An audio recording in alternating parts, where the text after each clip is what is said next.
இந்த ரெண்டு தர்மமும் உலகத்தில் இருக்கிற வரைக்கும் ஒன்றுமே எந்த தர்மமும் அழியாதியா இல்லையா? அதனால தான் அன்னையர்கள்லாம் போற்றக்கூடிய அளவுக்கு இன்றைக்கி தமிழ்நாடு அரசாங்கம் அவர்களுக்கும் அந்த உதவித்தொகையை கொடுக்கக்கூடிய ஒரு இல்லத்தரசிகளுக்கு கொடுக்கக்கூடிய ஒரு பண்பாட்டையும் நம்ம பார்க்கணும். அதனால் நம்ம எல்லாரையும் சமமாக மதிப்போம், சமமாக போற்றுவோம், நண்பர்களை நல்லா வச்சுருப்போம், உறவுகளை நல்லா வச்சுருப்போம் சார். எத்தனை பேர் உறவுகள் வித்தியாசமாக இருப்பான் சார். அன்றைக்கி ஒரு கல்யாணத்துக்கு நான் போயிருந்தேன், நீங்கள் ஆச்சரியமாக பார்ப்பீங்க. கல்யாணத்துக்கு போயிடுற ராத்திரி 12:30 மணிக்கு மாப்பிள்ளையை கூட்டு வச்சு ஒருத்தன் வம்பு வளர்க்குறான் சார். அவங்க மாப்பிள்ளைக்கு சித்தப்பம் போலக்குது. என்னடா அவங்க ஒப்ப வெங்கடாஜலபதி எனக்கு அண்ணன் தான்டா, டபுளாளாகிறான் அவன். எங்கள் அண்ணன் தானே, எங்கள் அண்ணன் இல்லை, இருந்திருந்தா கூடுவானா? இதை லேட்டு வெங்கடாஜலபதியினுடைய புள்ளன்னு ஒன்று போட்டுக்கிறேடா, கீழே வெறும் தியாகராஜன் என்ன போட்டுக்கிற, ஏன் எனக்கு லேட்டில் தியாகராஜன் போடல? லேட்டுன்னா அர்த்தம் தெரியாமல் பேசுங்கிறான் சார். அந்த மாப்பிள்ளை கெட்டிக்காரன் கூடிய சீக்கிரத்தில் போட்டுறேன் சித்திரப்பா, வீட்டில் போய் படுன்ட்டான். அதனால் பிள்ளைகளுக்கு உலகத்தை சொல்லிக் கொடுங்க. நம்ம ஊர் பிரசிடெண்ட் யாருன்னு சொல்லிக் கொடுங்க, வார்டு மெம்பர் யாருன்னு சொல்லிக் கொடுங்க, ஹெட்மாஸ்டர் யார் இந்த ஸ்கூலுக்குன்னு சொல்லிக் கொடுங்க, சிஓ யார், டிஓ யார், எல்லாம் சொல்லிக் கொடுக்கணும் சார். அவனுக்கு வாழ்வியலை தெரியாமல் வெறும் புத்தகத்தை மனப்பாடம் பண்ணால் என்ன அர்த்தம்? நமக்கு ரிப்போர்ட்டர் வேண்டாம், ப்ரமோட்டர் தேவை. அவனுக்குள்ள என்ன இருக்குதுன்றதை வெளியில் கொண்டு வரக்கூடிய வாயில்களை அமைத்து கொடுக்கக்கூடிய பொறுப்பை பெற்றோர்களும் ஆசிரியர்களும் கையில் எடுத்து கொண்டால் அவனை முதல்ல ரசிக்கணும் சார். அவனை ரசித்தாதான் அவன் அப்படித்தான் எழுதுவான். நீங்கள் ஒன்றும் பண்ண முடியாது. நம்மளை விட பயங்கரமாக சிந்திக்கிறான் சார் அவன். அன்றைக்கி ஒரு பிள்ளையார் கோயிலில் போய் சாமி கும்பிட போனால் ஒரு பையன் கும்பிட்றான் சார், ரஷ்யாவுக்கும் உக்ரைனுக்கும் நடக்கிற சண்டை 3வது உலக யுத்தமாக மாறிடக்கூடாது, பிள்ளையாருப்பா நீ தான் காப்பாற்றணும், உன்னை தான் நம்பியிருக்கிறேன்னா.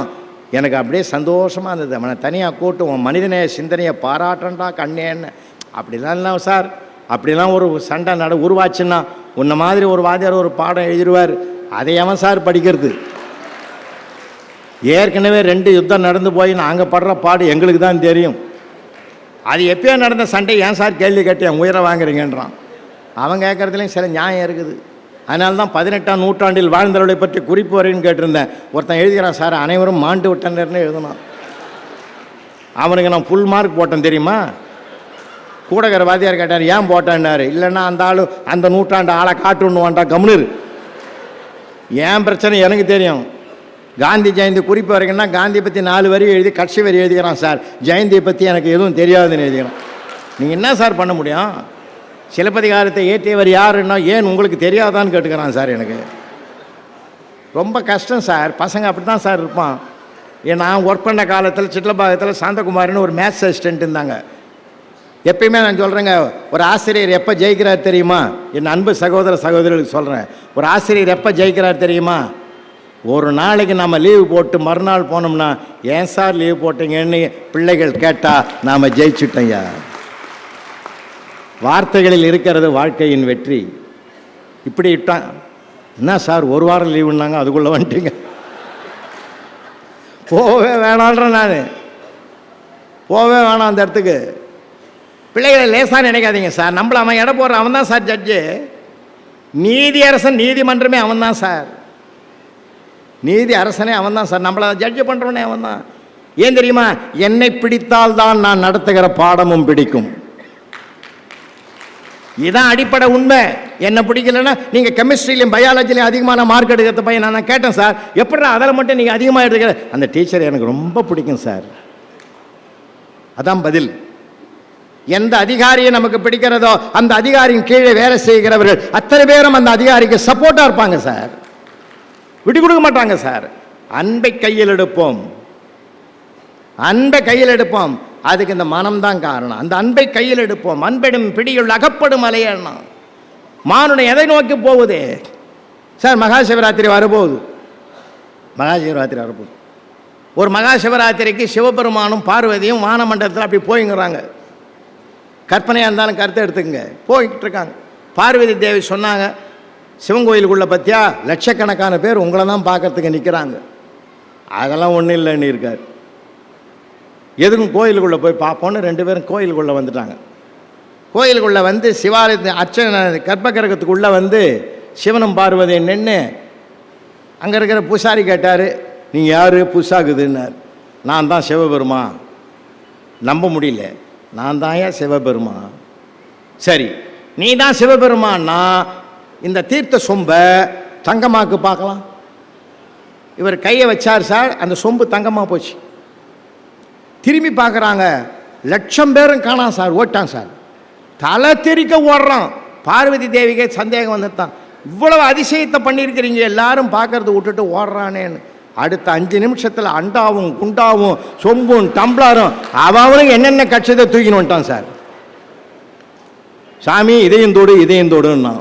அப்போ தான் சிவபெருமான் சொன்னார், என்னை எவன்டி பார்க்க வந்தான், தங்கமாவுமா பணம் வருமான்னு தான் பார்க்குறான் அவன். காதலாகி கசிந்து கண்ணீர் மல்லிகைன்னு என்ன பாடினாங்க. எந்த சூழ்நிலையிலையும் எங்கேயும் நீங்கள் ரசிப்பதற்கு தயாராகிடுங்க. அது எந்த இடமா இருந்தாலும் பரவாயில்லை. கோயிலாக இருக்கட்டும். ஏன்னா கோயிலில் கூட நிறைய நீதிகள் கிடைக்கும் தெரியுமா உங்களுக்கு? ஒரு தடவை என் பிறந்த நாளைக்கு நாங்கள் போய் அர்ச்சனை பண்ணணும்னு பெருமா கோயிலுக்கு போனோம். பெருமா கோயிலுக்கு போனால் நமக்கு தான் சின்ன புத்தியெல்லாம் கொஞ்சம் நிறையா இருக்குதில்ல. இந்த ஐயரில் அந்த பட்டாச்சாரியாருக்கு அந்த தட்டில் போடுறதுக்குன்னு ஒரு 5 ரூபா மடிச்சு தனியாக வச்சுருந்தேன். அந்த 5 ரூபாய்க்கு பக்கத்தில் ஒரு 50, 50க்கு பக்கத்தில் 100, 100 பக்கத்தில் ஒரு 500 அவளுக்கு தயாராக வச்சுக்கிறேன். இது வரும்போது டக்குன்னு அதை எடுக்கணும்னு. இடையில இந்த செல்ஃபோன் வேறு வந்து இருந்தது, அது எடுத்து வச்சேன்னா இது எப்படியே மாறி போச்சு. இந்த ஐயர் வந்து என்ன பண்ணிட்டார், பட்டாச்சாரியார் வந்து அர்ச்சனை பண்ணின்னு தாமால் தட்டோடு வந்து எதில் நின்னார். இந்த 5 ரூபா போகிறது தேடுறான். அவர் டென்ஷன் ஆகிட்டார். நீ தேடி முடி அப்படின்ட்டு அவர் போயிட்டார். எதிர் வரிசையில் போய் அங்கே 3வது ஆளுகிட்ட நிற்கிறார். அந்த நேரம் தான் அந்த 500 அந்த 5க்கு சிக்குது. அந்த 5ஐ எடுக்கும்போது டக்குன்னு என்ன பண்ணிச்சு, இந்த 500 எகிரி அந்த 3வது ஆள் நின்னார் பாரு, அவன் காலில் விழுந்தது. அவன் அதை குனிஞ்சு பார்த்து, இது நம்ம பணம் இல்லை, நமக்கு எதுக்குன்னு அந்த 500 எடுத்து ஐயர் தட்டில் போட்டான். அவர் சித்த இருங்கோன்னு நேராக பெருமாள் கழுத்தில் இருக்கிற மாலையை கொண்டாந்து அவனுக்கு போட்டார் சார். 500 என்னது, சகல மரியாதையும் அவனுக்கு. அப்போ தான் நினச்சிக்கினேன், யார் யாருக்கு எப்பப்போ என்னென்ன கொடுக்கணும்னு அவன் தீர்மானிக்கிறானோ அதன்படி தான் நடக்கும் என்ற வாழ்க்கை உண்மையை நான் தெரிஞ்சுக்கிட்டு வந்தேன். ஏன் 500 போனது எனக்கு பெருசு இல்லை, ஆனால் ஒரு வாழ்க்கை உண்மை எனக்கு கிடைச்சது. அதனால்தான் அவனின்றி ஓர் அனுபவம். நீங்கள் எந்த இடத்துல போங்க சார், அறிவியலில் போங்க, ஆன்மீகத்தில் போங்க, அறிவு திறமையில் போங்க, அறியாமையில் போங்க, எல்லா இடங்களிலுமே கொட்டி கிடக்குது சார், கொட்டி கிடக்குது. நீங்கள் சிரிக்கிறதுக்குன்னு ஒரு இதெல்லாம் வேணும், கிளைமாக்ஸ் வேணும், நடிப்பு, அதெல்லாம் இன்னும் கிடையாது. தென்கட்சி சுவாமிநாதன் நானும் அவர்களும் முதல்ல பேசிட்டு நாங்கள் தென்காசியில் பேசிட்டு ரயிலில் வரோம், வைகை எக்ஸ்பிரஸில் வரோம். விழுப்புரம் ஜங்ஷனில் நிற்குது ட்ரெயின். புறப்புற நேரத்தில் இந்த டீ ஸ்டாலில் கொண்டாந்து மசால் வடை கூடையோட கொட்டினான், கமன்னு வருது. நம்ம வீட்டில் 500, 1000 செலவு பண்ணாலும் இவ்வளோ வாசனை வரலையடா புலவான்னாரு. இருங்க வாங்கின வரேன்னு 20 ரூபா நோட்டை எடுத்து பொட்டலம் கட்டுற பையன், 15 வயசு பையன், கடன்னு கட்டுறா, ட்ரெயினை பிடிக்கணுன்னு சிரிச்சிக்கினே கட்டினான் சார். நான் சிரிக்கிற மாதிரி ஒன்றும் சொல்லலையடா, நீ எதுக்கடா சிரிக்கிறேன்னு. அவனும் வடையை வச்சு எலியை தான் பிடிப்பான், நீ ட்ரெயினே பிடிக்கணும் சொன்ன பற்றியான்னா. சிரிப்பதற்கு மனம்தான் வேணும், மனம்தான் சார் வேணும். நீங்கள் இது கஷ்டமானது, இது இஷ்டமானது, இப்படிலாம் இருக்கலாமா, தயவு செஞ்சு நினைக்காதீங்க, தப்பாக நினைக்காதீங்க சார். தப்பே நடந்தாலும் அந்த இடத்துல சரியாக பாருங்கன்ற நான். அதே தென்காசிக்கு நான் போயிருந்த ஒரு தடவை தூத்துக்குடியில் ஏர்போர்ட்டில் இறங்கி காரில் போனேன் சார். காரில் போகும்போது புளியங்குடி பக்கம், அந்த பக்கம் பார்த்தீங்கன்னா ஒரே சோலையாக இருக்குது. நான் சொன்னேன் டிரைவர்கிட்ட, ஏய் சோலையாக இருக்குது, அருமையாக இருக்குது, கொஞ்சம் அரை மணி நேரம் இருந்துட்டு போகலாம், போய் நிறுத்துன்னு. அங்கே ஏண்டா போனோன்னு ஆகிப்போச்சு எனக்கு. அங்கே ஒரு யாகமே நடக்கிறதுக்கான முயற்சி நடந்துங்குது. பெரிய பவானி பெட்ஷீட்டை விரிச்சிட்டு 4 பக்கமும் 4 பேர் உக்காந்துங்கிறான். தீர்த்த யாத்திரைக்கு போகிற மாதிரி எல்லாம் புல்லு தீர்த்தம் 4 இருக்குது. யாக சாமா மாதிரி காராசேவு, முந்திரி பருப்பு, வேர்க்கடலை, அத்தனை சாமான்களும் யாகத்துக்கு போடுற மாதிரி இருக்குது. என்னடா வேள்வி நடக்க போதோ என்னமோ நினச்சின்னு பார்த்துட்டு பயந்து போய் அந்தல ஒருத்தன் எனக்கு தெரிஞ்சவன் என்ன பார்த்துட்டான். டேய் நல்ல செகண்டாக புலவரையா வந்துட்டார், ஒரு ஹியூமர் சொல்லுவார், ஒரு நகைச்சுவை சொல்லுவார், நம்ம ஆரம்பிப்போம்னா. இதுக்காடா போய் நான் நகைச்சுவை சொல்லுவேன், மனசு கஷ்டமாக இருந்தது. இருந்தாலும் நம்ம துன்பத்தையும் இன்பமாக பாருன்னு உலகத்துக்கு சொல்லின்னு வரோம். பார்த்தேன், ஆளாளுக்கு கிளாஸில் ஊற்றலாம், அப்படியே சேர்ஸ்லாம். அதுக்கு முன்னாடி என்ன பண்ணால் ஆள் காட்டி விரல அது உள்ளே விட்டு 2 சொட்டு பூமாதேவிக்கு விட்டான். அது தர்மமாமே, அது தொடங்கும் போது செய்யணுமா? அதையும் கேட்டேன். அப்படி எடுத்து விட்டான். அப்போ தான் நான் சொன்னேன், இப்போ தாண்டா புரியுது எனக்கு. 6ஆம் கிளாஸ் படிக்கிற போது ஹிஸ்ட்ரி வாத்தியார் சொன்னார், பூமி சுத்துதுன்னாரு. 650 மில்லியன் கோடி மக்களும் ஆளாளுக்கு 2 சொட்டு விட்டான்னா ஏண்டா இந்த பூமி சுத்தாது? இப்போ தாண்டா எனக்கு அர்த்தம் தெரியுது. எங்கள் அண்டிங்க வாத்தியார் சொல்லி கொடுத்தது இன்னைக்கு நீ தாண்டா புரியுதுன்னு. நீங்கள் எதையுமே தப்பாக பார்க்காதீங்க. Point to point bus bypass rider பேய் கணக்கில் வருது சார். கண்டக்டர் கேட்டான் ராத்திரி 1:30 மணிக்கு, எல்லாரும் டிக்கெட்டு வாங்கியாச்சான்னா. அதில் மூஷன் வந்தவன் ஒருத்தன் உயிரை கையில் பிடிச்சவன் வரன்னு சொன்னான். பஸ்ஸு போகிற வேகத்தை பார்த்தா அப்படி தான் தெரியுது. அவன் என்ன கேட்டான், இவன் என்ன சொல்கிறான்? எதுலையும் ரசிங்க, சந்தோஷமாக இருங்க சார். ஆண்டவன் கொடுத்தது சிரித்து மகிழ்வதுக்கு தான். அந்த சிரிப்புக்கு ஜாதி கிடையாது, மதம் கிடையாது, இனம் கிடையாது, வயது கிடையாது, மொழி கிடையாது, எல்லை கிடையாது. எல்லை தாண்டிய மனித நேயம் மட்டும்தான் அதனுடைய சொத்து. ஆங்கிலத்தை நல்லா படிக்க வைங்க பிள்ளைகளை. உலகத்தை ஜெயிக்கணும்னா வேணுயா. நான் உலகம் பூரா சுற்றி வரேன், அதனால் சொல்கிறேன். இருமொழி கொள்கையை நம்ம வச்சுக்கிறோம். அந்த இருமொழி கொள்கை தான் வேணும்னு நாம் விரும்புகிறோம். ஏன்? அன்னை தமிழ், வாழ்க்கை தமிழ், வாழ்க்கை மொழி தமிழ், வசதிகளை பெற்று தருகிற வணிக மொழி ஆங்கிலம். உலகத்தை ஜெயிக்கணும்னா ஆங்கிலம் தேவை, உள்ளூர் உறவுகளை ஜெயிக்கணும்னா தமிழ் தேவை. இந்த 2 மொழியிலையும் அவனுக்கு நல்லா கற்றுக் கொடுங்க. ஏன்னா ஜப்பான் மன்னரும் அமெரிக்க அதிபரும் ஒரு சமயம் சந்திக்கிறாங்க. எந்த அதிபர்கள் சந்தித்தாலும் அந்தந்த மொழியில் 2 வார்த்தை பேசினா தான் அவங்க அதிகாரிகள் அப்புறம் உட்காந்து பேசுவாங்க. உங்களை எல்லாருக்கும் தெரியும் இல்லையா? இப்போ நம்ம வடக்குலேருந்து வராங்க நிறைய பேர், வணக்கம், அப்புறம் நன்றி, முடிஞ்சு போச்சு, ஆஹான்னு கை தட்டணும். நமக்கு ஒரு சந்தோஷம் வருதா இல்லையா? நம்ம மொழியில் பேசுகிறாங்கன்னு. அப்போ ஜப்பான் மன்னருக்கு என்ன பண்ணால், அந்த ஒரு ஆள் அசிஸ்டண்ட், அதுக்கு டியூஷன் மாஸ்டர் ஒருத்தர் 6 மாதமாக சொல்லி கொடுக்குறாரு. நீங்கள் அப்போ கிளின்டன், அமெரிக்க அதிபர் கிளின்டன் நீங்கள் மீட் பண்ணும்போது ஹவ் ஆர் யூன்னு கேட்கணும். அவர் ஃபைன் அப்படின்வார், நீ மீ டூன்னு சொல்லு.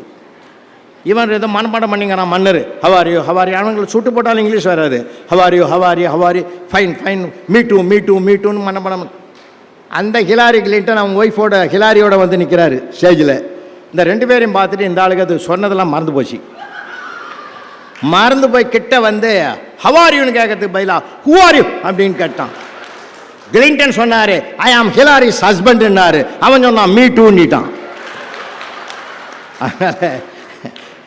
தெளிவுபட சொல்லுவோம், தெளிவுபட சிந்திப்போம். அன்னை தமிழுக்கு நிகரான மொழி அகிலத்தில் கிடையாது ஐயா.